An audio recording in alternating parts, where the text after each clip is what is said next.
세 번째 질문입니다. 올해 수능에 경제 안 나온다면서요, 선생님. 왜 경제하고 자빠졌어요? 경제 같지 않은 경제이기 때문에 그런 거예요. 효우님, 이거 각하께서 좋아할까요? 싫어할까요? 각하께서 판단하기 어려울 거예요. 왜냐면 이 경제인지 아닌지 판별하기가 어렵거든요, 이게. 왜냐면 각하께서 친히 게시해 주신, 점지해 주신 킬러 문항의 대표 지문이 BIS였거든요. BIS. 재밌는 거 하나 보여드릴까요? 자기자본 비율이라는 표현이 지문 속에 나옵니다. 쭉 밑으로 내려가 보세요.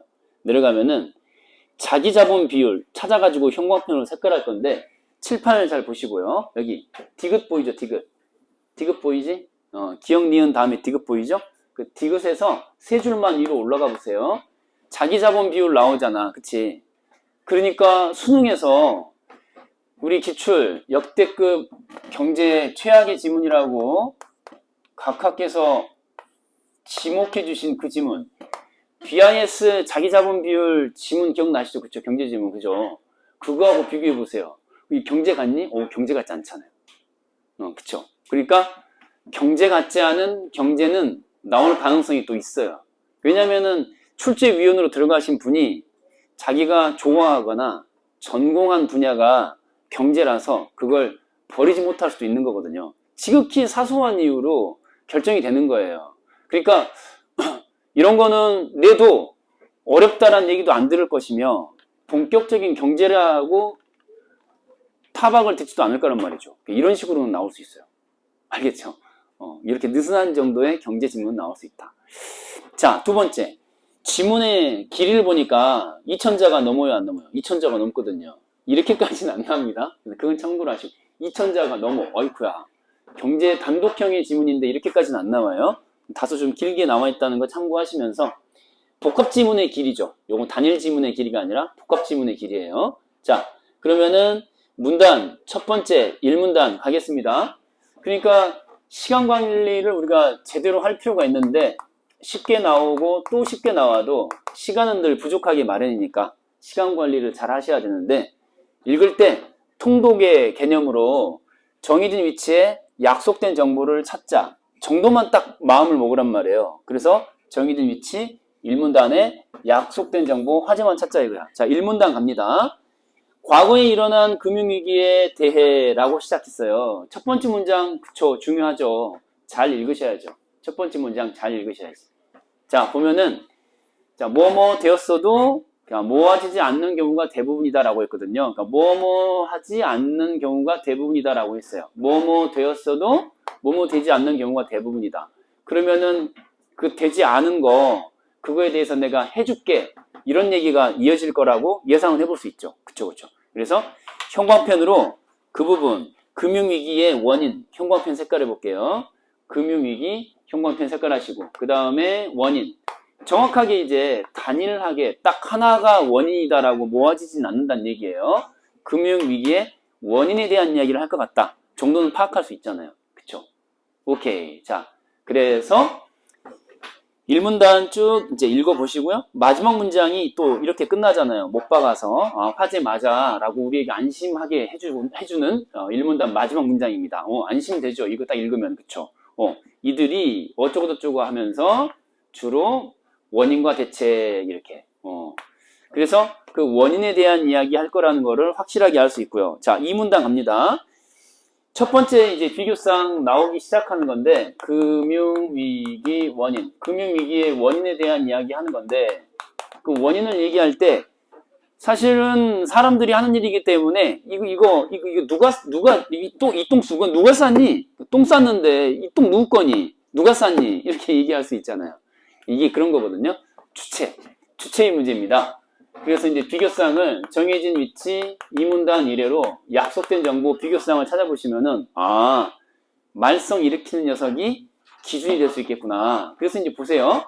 여기 형광펜은 여기다가 색깔할 거예요. 기억, 니은, 디귿 순차적으로 색깔할 건데 자기 실현적 예상부터 시각까지 형광펜으로 똑같이 간단하게 형광펜으로 색깔을 딱 해보시고요. 자기 실현적 예상이라고 하는 거예요. 그래서 이제 1번 선지는 자기 실현적 예상이라고 했는데 그냥 예상이라고 한번 줄여서 적을게요. 끝에 있는 단어 그냥 골라서 줄여서 적습니다. 전체적으로 이제 몇 개? 4개가 나오잖아요. 4개. 전체적으로 4개. 그 문제가 있는 주체가 4명이 나오는데 첫 번째 형도님이 한번 찾아볼까요? 누가 말썽이란 얘기입니까? 첫 번째.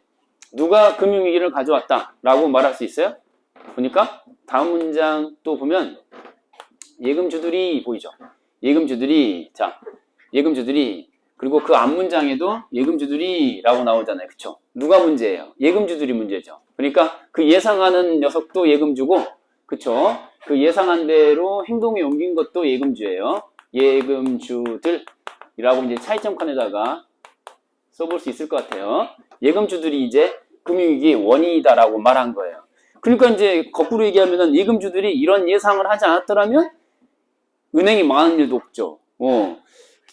이 기본적으로 이제 부분준비제도에다가 밑줄만 그어놓을게요. 부분준비제도. 기억에서 2줄 아래. 몇 줄? 2줄 아래 보면은 부분준비제도라는 말 나왔죠. 그러니까 준비를 해놓는데 전부 준비를 해놓지는 않단 말이에요. 무슨 말이냐? 은행도 먹고 살아야 되잖아요. 은행 직원들 월급이 다 어디에서 나옵니까? 은행 직원의 월급. 대출해주고 받는 이자 있잖아요. 은행에서 예금주들이 맡긴 돈으로, 그쵸? 그 일부를 갖고 있지만 나머지 일부는 이제 돌려야지, 돌려. 돈놀이를 해야 될 거냐. 돈놀이를 해야지. 그래서 돈 빌려주고 이자를 받는 것으로, 그쵸? 월급 주고 할 거 아니야. 그런 거거든요. 그러니까 부분준비제도라는 거는 그런 거죠. 그래서 이 상태에서 갑자기 예금주들이 우르르 몰려와가지고 돈 주세요! 해버리면 동시에 돈 주세요! 하면은 부분만 갖고 있으니까 전부 줄 수는 없잖아요. 그래서 파산이 오는 거거든요. 처음에는 이제 어떻게 해결을 해보려고 하겠죠. 그래서 그 해결하는 방식이 뭐라고 나왔나요? 그래서 앞다투어 뭐라고 그랬어요?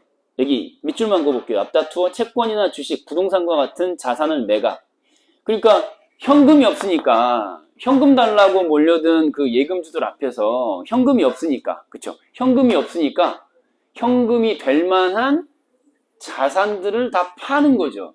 그 은행도 나름대로 자기 채권이 있고 주식이 있고 부동산이 있을 거 아니야. 우리 그 1층에 은행 있잖아요, 하나. 그 정식 은행이라고 할 수는 없다고 합니다만 어쨌든 그 1층에 금융기관 하나 있죠? 그 금융기관도 이 건물 주인이 그걸 운영한다고 하면은, 그쵸? 이러한 상황에서 예금주들이 몰려온 상황에서 현금이 없으니까 이 건물을 팔아야 되는 거죠, 이제. 이해되죠? 그럼 이제 우리는 나가야 되는 거고. 오케이? 그리고 하여튼 이제 그런 거 얘기하는 거예요.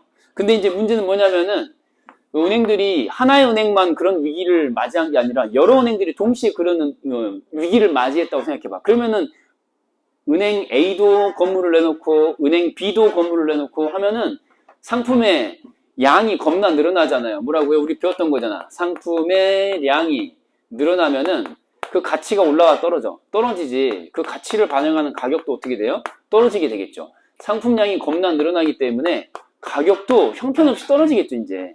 그런 얘기가 지금 나온 거야. 이해되시죠? 그쵸? 동시에. 급하니까 이제 너도 나도 은행들이 자기 건물을 다 팔려고 내놓은 거야. 그럼 값이 사정없이 떨어지겠죠. 그러면은 이제 건물은 건물대로 팔아서 자산은 없어지는데, 그죠? 예금주들한테 충분히 돈을 또 나눠주지 못하니까 빚쟁이가 되는 거 아니야. 쉽게 말하면 은행이 빚쟁이가 된 거야. 그 파산하는 거죠. 이런 얘기 나와 있어요. 자, 다음. 둘째로 갑니다. 은행의 과도한 위험 추구를 강조하는 시각에다가 또 형광펜으로 색깔 딱 해보시고요. 이게 이제 두 번째 비교사항이 되겠죠. 좀 기니까 두 글자로 줄여서 또 정리해봅시다. 과도한 위험을 추구한다라고 했는데 간단하게 위험이란 말을 써볼게요. 그러니까 위험을 추구하는 경향이 있다. 근데 이제 주체가 이제 은행이라고 나왔거든요. 근데 은행 전체가 이러진 않을 거 아니에요. 다음 문장 보세요. 누구라고 나왔습니까? 그쵸? 주주들. 자, 형광펜 색깔. 주주들이 그런 위험을 선택한다 이 말이거든요. 그쵸? 그 뭐 KB니 뭐 신한은행이니 은행, 뭐 주식회사 들을 보면은 다들 그 주식을 사는 주주들이 있을 거 아니에요. 근데 이 주주들이 투자를 할 곳을 정할 때 투표를 막 하게 됐을 때 주주총회 같은 데 있잖아요. 주주총회 같은 데 와가지고 A라는 그 사업은 투자를 합시다 맙시다 이렇게 결정을 하는 투표권을 행사를 할 때 전부 이쪽으로 몰리는 경향이 있더라 이 말이에요. 경향이 어디에 몰린다는 얘기예요. 밑으로 내려가니까 어쩌고저쩌고 하면서 그쵸? 뭐라 그래? 더 높은 수익을 얻기 위해서 이런 성향들을 보인다. 그래서 여기를 선호하게 된다라는 표현 나오거든요. 자, 스몰 a 보이죠? A 찾아가지고 A에서 몇 번째? 두 번째 줄 내려오시면 되겠어요. 오케이. 자, 그래서 고위험, 고수익 사업을 선호하게 된다. 좋아하게 된다, 추구하게 된다 이런 얘기인데 자, 보시면은 자, 국화님, 고위험이 중요해요? 고수익이 중요해요? 그러니까 그 선택의 기준은 위험하니까 선택하니 수익이 높으니까 선택하니 그쵸. 이 쟁점은 이거죠, 이거. 이게 관심이 있는 거죠. 그 수익이 높은 사업을 선호하게 된다, 이거야. 이런 건 의미 없지. 위험이 높거나 말거나 이런 뜻이에요. 위험이 높든 낮든 나하고는 상관이 없어. 왜 그러냐 따져보니까 앞에 있는 이런 것 때문에 그랬던 거예요. 이거 뭐야. A에서 화살표를 만들어 볼게요. 그러니까 A는 비대칭적인 이익구조라는 말을 나왔는데 이 비대칭적인 이익구조 때문에 수익은 추구하되 위험은 나 몰라라 라고 얘기할 수 있다 이거죠. 이게 이러한이라는 말이 물고 있는 게 바로 앞부분에 있잖아요. 그쵸? 이건 빨간 펜으로 한번 밑줄 그어보도록 할게요. 자, A. 앞에요. 자, 빨간 펜으로 밑줄 한번 그어볼게요. A 가면은 자, 이익이라는 게 있고 그 다음에 손실이라는 게 있는데 빨간 펜으로 각각 괄호 처리해 볼게요. 이익 괄호, 손실 괄호. 자, A의 앞부분입니다. 이러한이라는 게 받고 있는 게 자, 빨간 펜으로 자, 돌아올 이익. 자, 이익에다가 자, 줄 첫 번째 어절이죠. 이익에다가 괄호 처리. 그 다음에 또 여기 손실 괄호 처리. 그러니까 이익과 손실 사이에 뭐가 있는 거야? 대칭, 비대칭? 비대칭이 있는 거죠, 비대칭. 그러니까 딱 맞아 떨어지지 않고 한쪽이 기우는 균형, 불균형? 불균형이라는 얘기죠. 그러니까 여기는 뭐라 그랬어요? 이익도 커진다. 밑줄 그어볼게요. 커질수록. 자, 커질수록 커진다. 근데 별도의 제한이 없어요. 근데 여기는 손실이 생길 경우 제한된다 라고 했거든요. 책임지는 범위가 제한되고 돌아오는 이익이 제한이 없다는 얘기거든요. 이 도식으로 한번 만들어 보면은 기호를 한번 써보면은 얘는 거침이 없어요. 근데 여기는 딱 제한이 된다 이거야. 손실이 생기잖아. 커지는데 아무리 커지더라도 딱 거기서 책임지는 한계선이 딱 생기는 거야. 그게 뭐냐 했더니 투자한 금액. 자, 주식에 투자한 금액. 자, 밑줄 딱 그어보세요. 그러니까 주식에 투자한 금액이라는 게 무슨 소리죠? 내가 만약에 주식 100주를 가지고 있다. 100장의 지식을 가지고 있다. 그러면은 100장, 주당 1000원짜리인데 100장이면은 만원, 10만원이잖아, 10만원. 만원짜리 100장을 가지고 있어. 그러면은 100장만 날리는 거야. 얼마만 손해보는 거야? 100만원만 손해를 보는 거죠. 심지어 회사가 어떻게 되더라도 파산. 망하더라도 내 책임이 아니야. 무슨 말 알겠죠? 회사는 망해도 나는 그냥 100만원 손해보고 끝나는 거야. 아무리 위험한 사업이라도 그렇게 된다는 얘기죠. 그래서 이제 매우 중요하죠. 이게 바로 중요한 거야. 고수익이라는 게 매우 중요한 거야. 그러니까 나는 이익은 무한대로 내 주머니에 들어오는 것이기 때문에 이익은 무한대로 들어오는 것이기 때문에 그 위험 그까짓 거 뭐 내가 책임지는 데는 뭐 이거 뭐 주식 값만 내가 날리면 되는 거니까 주식 값만 날리면 되는 거니까 이익을 우선으로 추진하게 되는 거고 그 결정은 대체로 뭐야? 위험한 쪽으로 가게 마련이다. 이렇게. 자, 그러다 보니까 이제 회사가 부채 비율이 높아져가지고 망한다. 이렇게 되는 거죠. 자, 셋째 갑니다. 자, 디귿, 형광펜 색깔. 은행가의 은행 약탈 강조하는 시각에다가 형광펜 색깔 딱 하시고, 줄여서 약탈이라는 말 써볼게요. 약탈. 예상 위험 약탈. 약탈까지 왔어요. 약탈. 세 번째는 약탈입니다. 근데 약탈 그러면 보통 우리가 어떻게 생각하죠? 집 밖에서 들어온 녀석들 약탈. 뭐 이런 생각 하잖아요. 상주님? 그쵸? 상주님? 그쵸? 근데 여기서는 내부의 적들이야. 내부자들. 그래서 은행 내부의 약탈을 얘기하는 거야. 여기다가 내부의 라는 말을 써볼게요. 내부의. 은행 내부의 약탈이 있는 거예요. 그러니까 바깥에서 쳐들어온 게 아니라 내부의 적들이 있는 거죠. 그 적이 누구냐를 찾아야 돼요. 아시겠죠? 성진님 혹시 한번 찾아볼래요? 성진님 밑에 쭉 내려가셔가지고 이 약탈자가 누구야? 내부 약탈자 찾아보세요.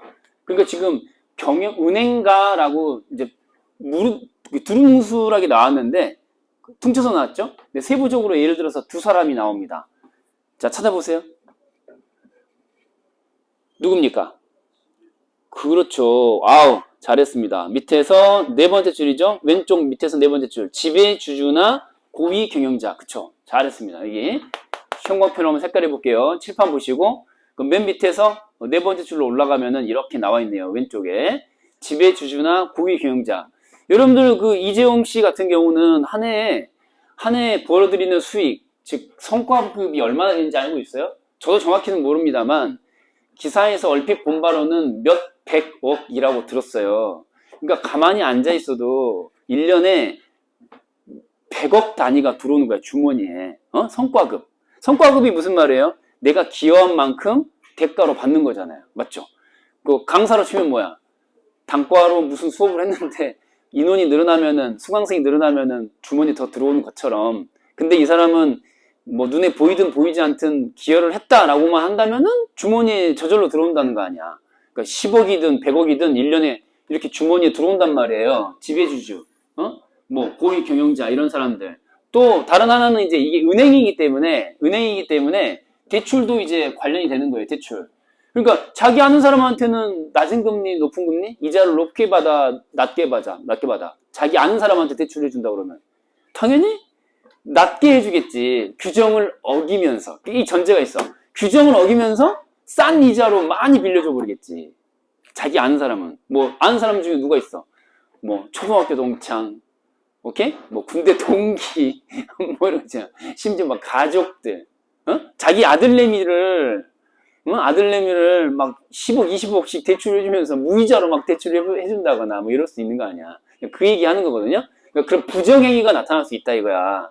그래서 이제 약탈이라는 부정적인 의미의 단어를 쓴 거죠. 사적인 이익을 추구하는데 공적인 회사, 기구를 악용한 거죠. 회사에 기구를 악용한 거야. 그 절차를 무시하면서.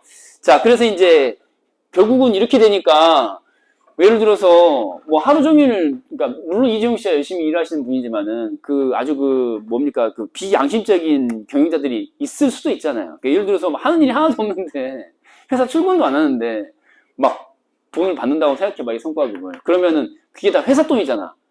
그럼 투자할 곳이 생겼을 때 투자를 못하게 될 거 아니야. 그러면은 직원 월급 줘야 되는데 못 주게 될 수도 있고, 그럼 망하는 거죠 뭐. 이렇게.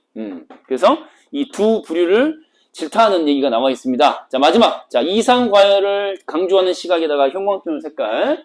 자, 과열이라는 말로 줄여서 한번 적어볼게요. 과열. 그래서 예상, 위험, 약탈, 과열. 네 번째까지 왔어요. 여기는 이제 지배주주, 고위 경영자 줄여서 지주, 그 다음에 고경이라고 줄여 적을게요. 여기 차이점 칸에다가 지주, 고경. 여기는 누구냐 했더니 다음 문장 보시면은 경제주체라는 말로 나왔습니다. 뭐라고요? 경제주체. 오른쪽 위로 가시면은 경제주체라는 말 나왔죠. 그쵸? 형광펜 색깔. 그래서 이제 경제주체라는 말 나왔는데 줄여서 그냥 주체라고 써버릴게요. 경제주체. 여기 경제주체 안에는 이제 가계, 기업, 정부 다 들어가는 거죠. 자, 여기는 이제 우리가 기본적으로 경제주체다 그러면은 가계가 있고 기업이 있고 정부가 있잖아요. 그 가운데서 이제 대체로 이제 가계 기업 쪽에 이제 중심을 두고 초점을 맞춰서 설명하는 것 같아요. 그래서 이제 어쩌고저쩌고 하는데 여기서는 주로 이제 기업보다도 가계 기업 가운데서 기업보다도 이제 가계 쪽에다가 좀 더 무게를 두고서 자산에 대한 그 가격 상승 하락에 대한 얘기를 하고 있어요. 자, 그래서 예컨대 뒤로 가볼게요. 아까 우리 이제 형광펜으로 색깔하라고 했던 게 있잖아. 드디어 나왔습니다. 드디어. 자산 가격 상승은 더 큰 상승을 낳는다까지. 자, 형광펜 색깔 딱 해놨죠, 여기? 여기 이제 체크하라는 거였거든요.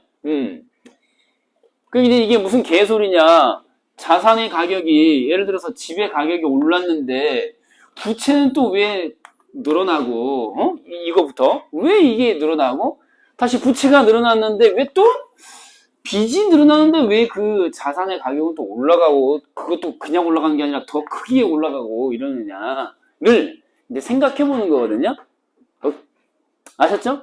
이거는 이제 보기에 나와 있는 사례를 연결해서 이해하시면 좋아요. 알겠죠? 보기를 한번 봐볼까요? 이게 뭔 소리인지 이해가 잘 안 됐을 거란 말이죠. 보기로 가볼게요. 다음 장 넘기셔가지고 보기 문제 봅니다. 다음 페이지 넘겨. 자, 왼쪽에 보시면은 보기 안에 시작하는 사례 명칭에 관한 부분에서 말이죠. 대량 파산하였다의 주체가 누군지를 보시면은 장기 뭐라고 그랬죠? 주택담보대출이란 말이 나오거든요. 근데 이걸 단서로 이해는 해볼 수 있어요. 자, 뭐라고 그랬어요? 대출이 그냥 대출이 아니고 뭐예요? 담보가 있는 대출이야. 그러니까 주택을 담보로 한 대출을 생각해 볼 수 있는 거죠. 여기서 자산을 주택이라고 해보는 거야. 자, 다시 돌아올게요.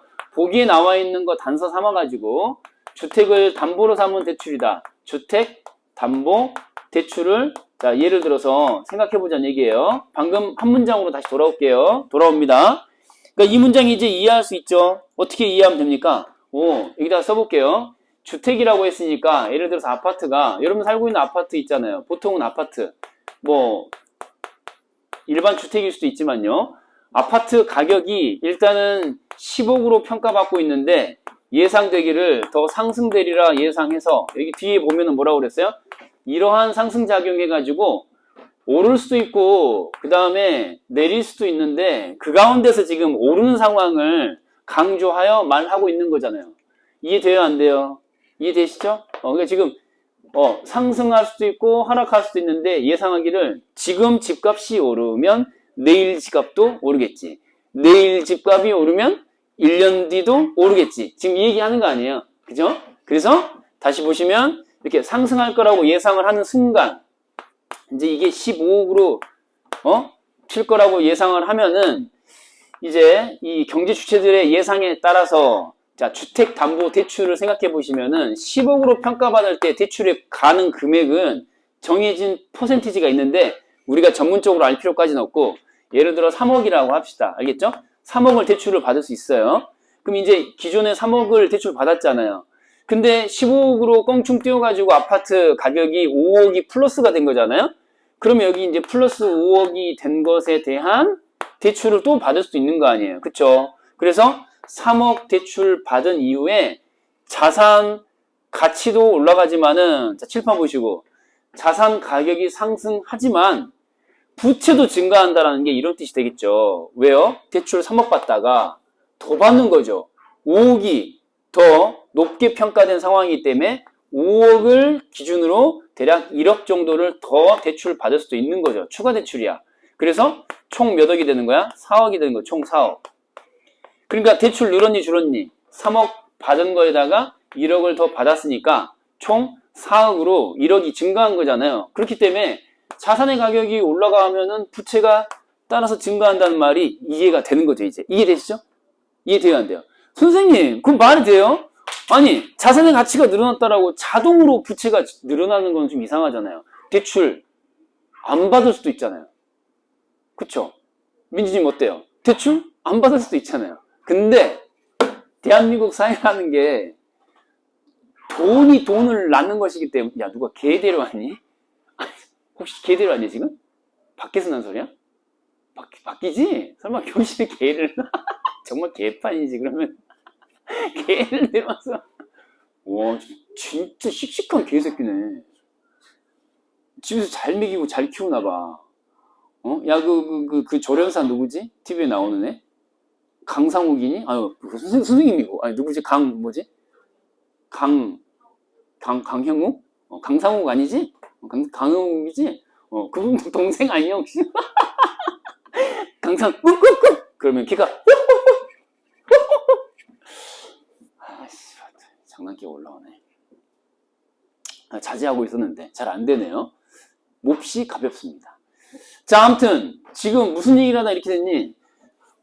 아니 우리 집 가격이 15억으로 올랐으면 박수칠 일이지. 와 브라보 아빠 멋지다 우리 아빠 그러면서 이제 박수칠 수 있는데 아빠가 박수를 받으면서 머릿속으로 생각하는 거야. 씨발 대출 받아야겠다.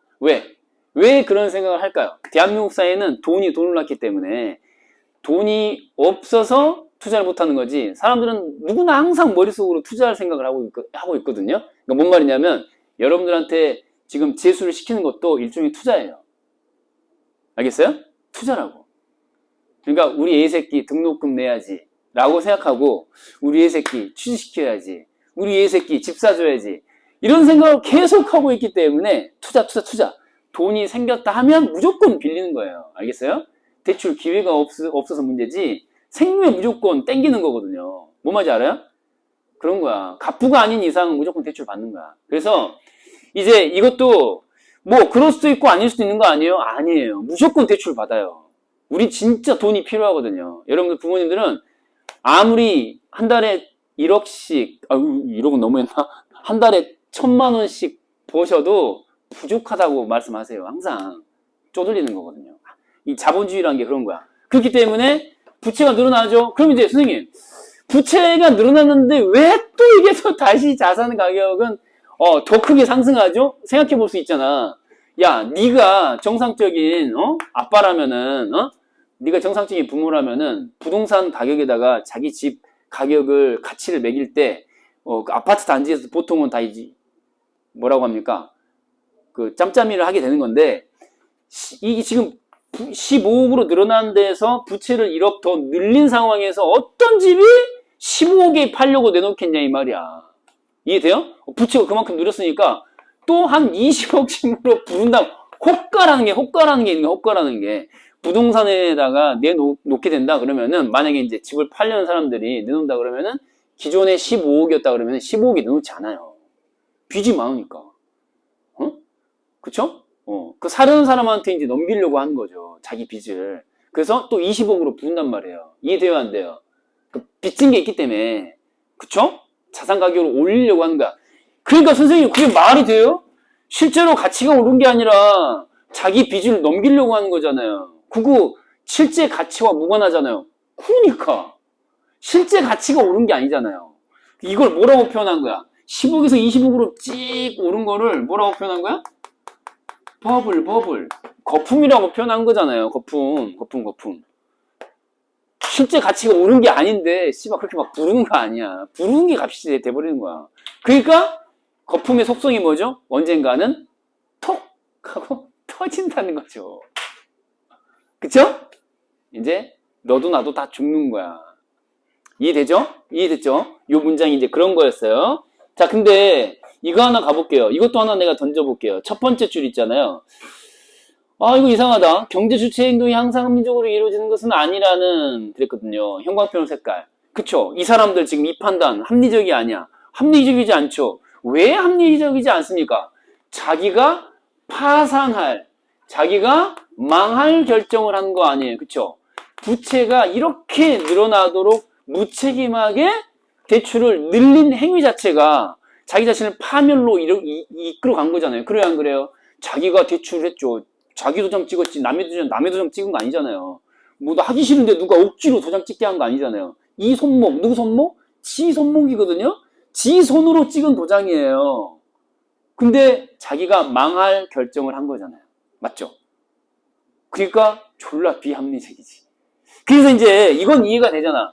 이 사람들이 비합리적이라는 거는 이해되는데 씨발 이거 왜 앞에 있는 새끼들은 또 뭐지를 또 합리적이래? 그건 이상한 거 아니야? 이해되니 이거? 그러니까 1, 2, 3번까지 해서 1번, 2번, 3번의 주체들은 합리적이잖아 지금. 뒤에 있는 게 비합리적인 건 납득이 되지. 왜? 지가 망할 선택을 했으니까. 그렇잖아요? 순전히 거품 키우다가 거품 터지면서 함께 망한 건데 비합리적이죠. 결과를 기준으로 생각해야 돼. 그러면 왜? 요건 왜 그런 거야? 이 전제가 뭐야? 왼쪽 맨 아랫줄에 보세요. 성진님, 왼쪽 맨 아랫줄 있죠? 왼쪽 맨 아랫줄에 뭐라고 그랬어요? 위의 세 가지 시각과 마찬가지로야 달리야. 달리라고 나왔거든요. 이상하지 않아요? 위의 세 가지 시각과 달리라고 했으니까 이 말이 무슨 말이에요, 지수님? 달리 그랬으니까 달리 네 번째 시각은 합리적인 거야. 네 번째 시각은. 그리고 달리라고 했으니까 앞에 있는 1번부터 3번까지 시각은 그렇죠. 합리적이라는 얘기가 되는 거죠. 여기는 합리적이라는 얘기가 돼. 여기는 비합리적이지 않다. 합리적으로 이루어진 것이 아니다. 비합리적이다. 그러니까 한마디로 말하면 뭐야? 아니다고 했으니까 비합리적인 거잖아요. 얘는. 그러면 이쪽은 합리적이란 말이 돼버려요. 선생님, 금융위기라는 결론을 이끌어냈는데 이 새끼들이 왜 합리적인 결정을 했다는 거죠? 합리적이라는 거죠? 이런 얘기 생각해 볼 수 있지 않아요? 합리적 행동 맞습니까? 특히 3번 같은 경우 이거 몹쓸 짓 한 거잖아요. 그쵸? 자기가 아는 사이라고 해서 낮은 금리로 대출을 해준다 할지 놀고 먹으면서 성과급 많이 받아서 회사 망하게 한 건데 왜 얘네들은 합리적인 거죠? 상준님 어떻습니까? 왜 합리적인가요? 그럼 이 문장이 틀렸거나 둘 중에 하나죠. 이 문장이 틀렸거나 아니면 우리가 이해 못하는 뭔가가 있는 거죠. 왜 합리적이라고 했을까요? 결과를 기준으로 한번 생각해 볼게요. 그 은행은 망했죠. 은행은 망했는데 네 번째는 뭐야? 은행도 망하고 그 대출을 실행했던 자산 소유자도 망한 거죠. 다 망한 거거든요. 그러니까 선택을 했던 사람이 망한 거야. 근데 차이점이 뭐야? 이 새끼는 망했어. 물론 이제 법적인 조치를 취했다. 그렇지 못했다. 징역을 갔다. 감옥을 갔다. 아니다. 그거하고는 지금 무관해. 알겠지? 무관해. 일단 주머니에 들어오는 결과를 생각해. 그럼 얘네들은 그러면 망한 거야? 안 망한 거야? 안 망하지. 이재용 씨가 나쁘다는 얘기가 아니라 이재용 씨가 진짜 자기 한 일에 대해서 정말 정확하게 비례해서 그 성과급을 받았다라고 하면 모르겠는데 이제 가정해보면은 혹시 조금 더 받았을 수 있는 거 아니에요? 한 1%? 조금? 한 1억 정도 더 받은 거 아니야? 이렇게 생각할 수 있잖아. 근데 그 상황에서 삼성이 망해도 그 사람은 그러니까 망한다는 건 좀 그렇고 그 망한다고 하더라도 그렇게 빼돌려 먹은 거 그 돈은 자기 주머니에 들어간 게 맞잖아요. 쉽게 말하면 그런 거거든요. 그러니까 이 지배주주나 고위 경영자들은 약탈로 인한 이득을 자기 주머니에 넣는다 못 넣는다? 넣는다는 얘기예요. 넣어요. 그리고 얘도 봐. 두 번째도 주주들도 고위험 투자를 유도를 해서 자기 주머니에 넣잖아요. 넣는다고. 그 회사가 망할 때 자기는 망해 안 망해? 안 망해. 주주로서 주식 금액만 손해보고 마는 거죠. 지극히 합리적이지. 그 얘도 마찬가지. 1번 예금주들. 자기 돈 잃어버릴까봐 내놓으라고 쇄도한 거잖아. 출금을 요청한 거 아니야. 주머니에 넣었을 거 아니야. 그치? 근데 얘네들은 전부 주머니에 넣고 주머니에 넣었는데 4번만큼은 파산, 동반 파산 한 거예요. 얘네들은. 무슨 말인지 이해돼야 한대요. 그러니까 여기서 합리적이라고 하는 거는 빨간 편으로 이제 써놓을 거야. 이게 이제 경제적으로 합리적이라는 게 다르거든요. 그러니까 경제적 합리성이라고 하는 거는 우리가 보통 알고 있는 도덕적 가치를 여기다 갖다 대면 안 돼요. 무슨 말 알겠어요? 도덕적 가치와 무관해요. 그러니까 여기서 써놔야 돼. 똑같이 빨간 편으로 결과적 이득의 크기를 가지고 판단하는 거예요. 그러니까 이제 우리가 예를 들어서 어떤 걸 생각해 보면 되냐면은 예를 들어서 행동경제학에서 말하는 바 인간은 경제 주체인 인간이 항상 합리적이라고 전제하고 말하는 게 수요 공급의 원리, 기존의 케인즈 학파니 무슨 학파니 하는 그 자본주의 기본 대원칙이 뭐냐면은 인간의 행동은 경제적 행위는 합리적이라는 거거든요. 거기서 합리적이라는 게 무슨 말이야? 인간은 모두가 무엇을 추구하게 돼 있다? 이윤을 추구하게 돼 있다. 많이 들어봤지? 그게 합리적인 것의 핵심이야, 핵심.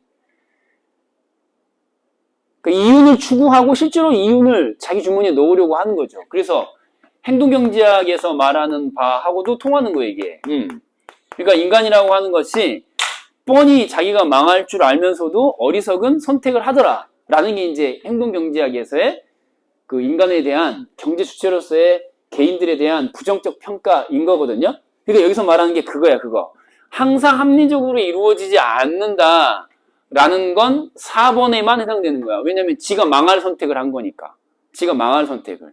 1번 안 망해요. 2번 안 망해요. 3번 안 망하거든요. 맥락상 그런 맥락으로 이해를 하셔야 돼요. 이해돼요, 안 돼요? 그러니까 내가 그거 쉽게 말하면 예를 들어서 형도 주형도님 이렇게 생각해봐. 결과적인 이득만 생각하기 때문에 모든 경제적 인간들, 즉 합리적 인간들은 손익 계산해보고 계산기 두드려서 이득이 되는 것만 선택한다고. 그러니까 네가 생각해봐. 공장에 노동자가 있어. 이게 엘리베이터 고장나지. 그럼 기사 부를 거 아니야. 원래 2인 1조로 움직여야 되는데 네가 회사 경영자야.